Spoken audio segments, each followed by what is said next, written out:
جاسوس بھیجا۔ اب اس دور کے اندر جاسوسی کا سسٹم بڑا آسان ہوتا تھا، فوجیوں کی وردیاں تو ہوتی نہیں تھی کہ فوجی وردیاں پہنے تو پہچانے جائے، تو وہ سب ایک جیسے لگتے تھے۔ رات کے وقت اپنا جاسوس بھیجا، اس نے آ کے اس نے کہا کہ دیکھو کیا کر رہے ہیں، کتنے لوگ ہیں، ان کو کیسے قابو کرنا ہے وغیرہ وغیرہ۔ تو وہ جاسوس 2-3 آئے، انہوں نے آ کے دیکھا، مسلمانوں کے خیموں میں گیا، جا کے انہوں نے واپس جا کے بتایا، انہوں نے کہا بھائی وہ تو ٹوٹل ان کے پاس 6 زریں، 2 گھوڑے اور 8 تلواریں، اور ٹوٹل وہ 60 جوان ہیں، اور سب ملا کے وہ 313 ہے۔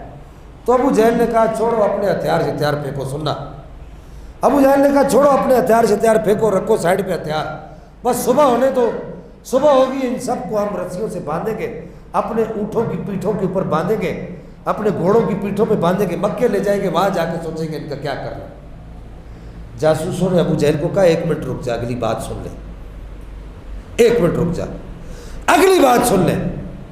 ان لوگوں نے جو خیمے لگائے ہوئے نا مسلمانوں نے، ان خیموں کے پاس جا کے ہم نے ان کی شب زندہ داری کے جو جملے اللہ کی بارگاہ میں وہ سنے، وہ اللہ کی بارگاہ میں اور کوئی دعا نہیں کر رہے، سنیے گا، وہ اللہ کی بارگاہ میں اور کوئی دعا نہیں کر رہے، بس وہ صرف یہ دعائیں کر رہے ہیں کہ یا اللہ جب صبح ہو تو مجھے تیرے محبوب کے نام پر شہادت کا رتبہ مل جائے،